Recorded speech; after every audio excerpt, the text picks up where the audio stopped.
What's up, all you quantum maniacs? I'm DeQuan Young, and today we present the 10 recent sports moves that have ruined these franchises. Don't forget to subscribe to TPS and make sure you hit the bell and turn on our notifications and join the notification squad. Now, sometimes it's that one terrible decision that sets a franchise back for a lot of years, decades even, like the Boston Red Sox, who were put through torture and misery for over 80 years because of the infamous Babe Ruth trade to the New York Yankees. The Charlotte Hornets will forever regret trading Kobe Bryant to the Lakers shortly after drafting him in 1996. And the once prideful Edmonton Oilers organization hasn't been the same since the infamous Wayne Gretzky trade. Well, some of the worst teams in sports over the past 5 years or so are still feeling the pain from that one terrible decision. And if only time travel was possible, they could go back, erase their mistake, and save themselves from the misery caused by that one horrible move. Well, time travel is possible now thanks to Avengers Endgame. It's inevitable. I am inevitable. You coming here to watch my videos is inevitable. Number 10, the Oakland A's trading Josh Donaldson to Toronto. Led by all-star third baseman Josh Donaldson, the Athletics emerged as one of baseball's best stories in the early to mid-2010s. The A's reached the playoffs 3 years in a row from 2012 to 14. But surprisingly, Billy Beane decided to tear down the roster after losing the AL wildcard game to the Kansas City Royals, following a miserable collapse over the last 2 months. Coming off his first All-Star season, Donaldson was traded to the Toronto Blue Jays in exchange for talented but underachieving third baseman Brett Lawrie and 3 prospects. Josh Reddick, Donaldson's teammate in Oakland, expressed disappointment over the trade, saying it didn't make sense. Well, it didn't. Donaldson won the 2015 AL MVP award and led Toronto to back-to-back ALCS appearances. The players Oakland acquired in the trade never turned into stars, and had Beane waited a little bit longer, he could have gotten an even better return, or he could have just kept Josh Donaldson, who was signed to a team-friendly deal through 2018. Number 9. The Minnesota Timberwolves trading for Jimmy Butler. Entering the 2017 draft, the up-and-coming Timberwolves were convinced they were just one piece away from contending. At the 2017 draft, the T-Wolves acquired Chicago Bulls all-star Jimmy Butler and Justin Patton in exchange for Lauri Markkanen, Chris Dunn, and Zach LaVine. And Jimmy Butler was able to help Minnesota reach the postseason in 2018, ending a 14-year drought.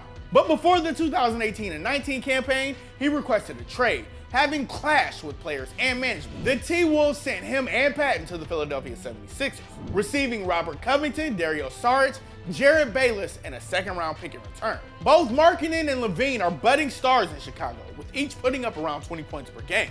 And Dunn has fought through injuries, but also looks like he'll be a key contributor during the rebuilding process. And the Timberwolves? Well, head coach Tom Thibodeau was fired during the 2018-19 season. This team gutted its young talent for a veteran all-star, only to watch him leave a year later. Number 8, the Arizona Coyotes drafting Dylan Strome. The 2015 NHL draft is already shaping up to be one of the absolute greatest of all time. And obviously, it started at the top with Connor McDavid and Jack Eichel, but there are so many other talented players that followed. The Coyotes drafted Dylan Strome with the number 3 selection, and he was widely regarded as one of hockey's top prospects for several years. But the Coyotes never really gave him a shot in the NHL. Strome only played 48 games for the Coyotes, which was spread out over 3 seasons. He totaled 7 goals and had 9 assists. The Desert Dogs eventually gave up and sent him to the Chicago Blackhawks during the 2018 and 19 season. Strome is a budding star in the Windy City now, slowly growing into the stud playmaker the Coyotes envisioned they had when they drafted him. Arizona passed on other future stars like Mikko Rantanen, 2018 Calder Trophy winner Matt Barzal, and all-star sniper Brock Besser. The Coyotes haven't qualified for the playoffs ever since that draft, spending most of that time at the bottom of the Western Conference. But you can't help but think they'd be in a much better position if that number 3 pick was used wisely, or if they simply gave Strome the chance to succeed. Number 7, the Miami Marlins trading Christian Yelich. So we totally get why the Marlins traded Giancarlo Stanton to the Yankees. Sure, he's baseball's top home run guy, but the Marlins were going nowhere with him, and it made sense for the new ownership group to cut payroll and start from the bottom up. Now, with that being said, we can't and won't pardon them for trading stud outfielder Christian Yelich to the Milwaukee Brewers. Yelich carried a team-friendly deal and was young enough to be a key part of their rebuild. the Marlins received 4 prospects in return, including a potential future star Monte Harrison.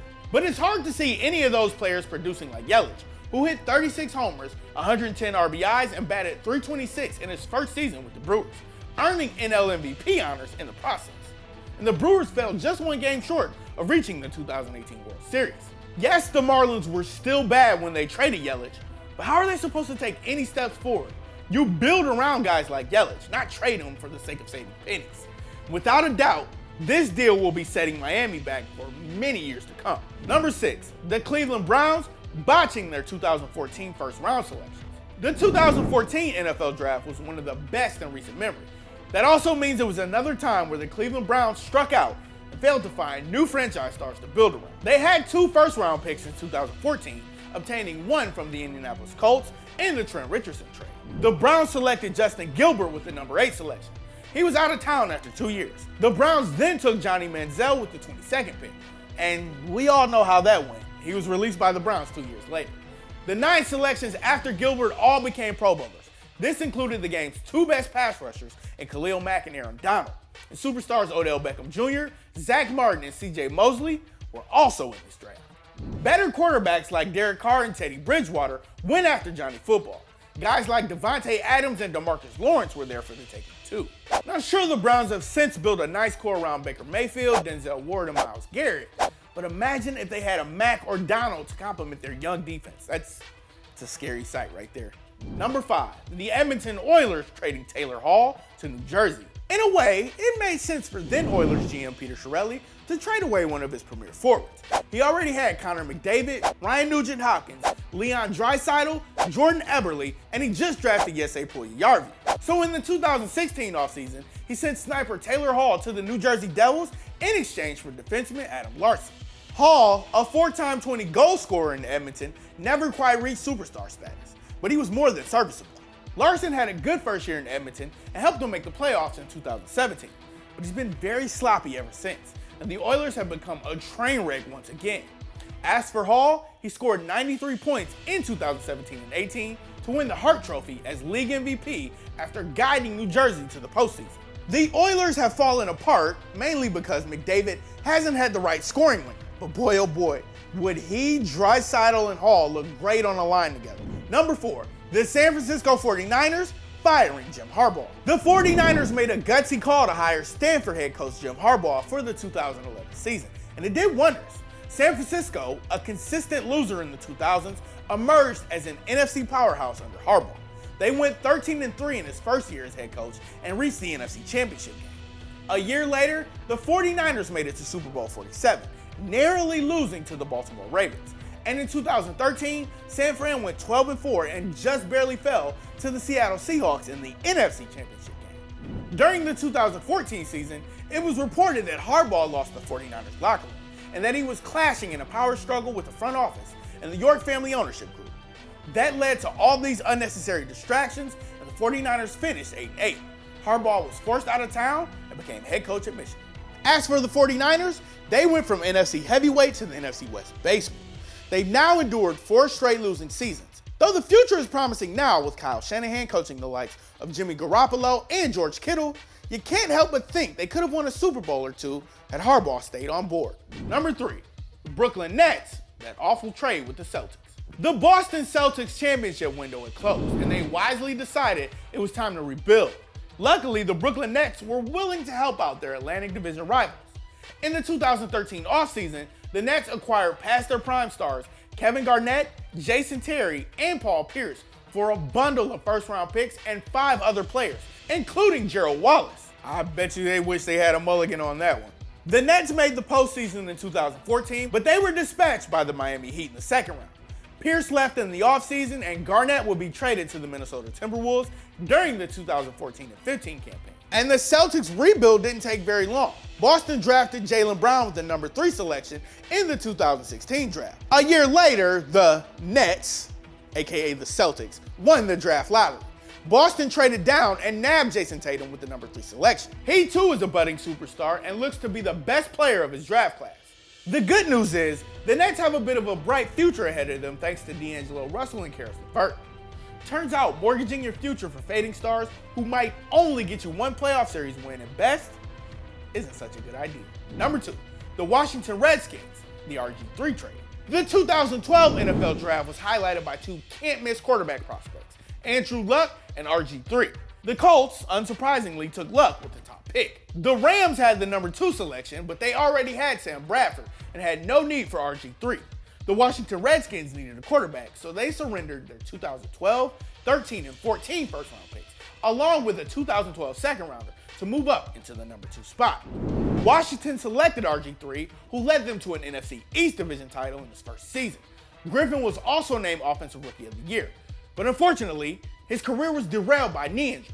And you can blame Redskins coaches and management for having Griffin play while his knee was bad, but it was simply a terrible decision that ruined his career. Had the Redskins kept their own picks, they could have used them to land some of these guys. In 2012, Luke Kuechly, Stephon Gilmore, Chandler Jones, Alshon Jeffrey or Harrison Smith. In 2013, DeAndre Hopkins or Le'Veon Bell. In 2014, Khalil Mack, Odell Beckham Jr., Aaron Donald, or DeMarcus Lawrence. Ouch. Number 1, the Cleveland Cavaliers trading Kyrie Irving to Boston. Kyrie and LeBron were only together for 3 years in Cleveland, but it could have gone so much better. The Cavs made the NBA Finals 3 straight years, highlighted by a huge comeback victory over the 73-win Golden State Warriors in 2016. But after the 2017 season, Kyrie requested a trade, saying he didn't want to be LeBron's sidekick and preferred to be the focal point elsewhere. Despite being warned by LeBron not to send Kyrie to the rival Celtics, the Cavaliers did just that. In return, Cleveland received all-star point guard Isaiah Thomas, Jay Crowder, Ante Zizic, and 2 draft picks. Well, LeBron was a one-man team as he led the Cavs to the 2018 Finals, and they were swept by the Warriors, and LeBron had had enough. He left for Los Angeles in free agency, and James would later say the Irving trade marked the end of an era in Cleveland. He was right.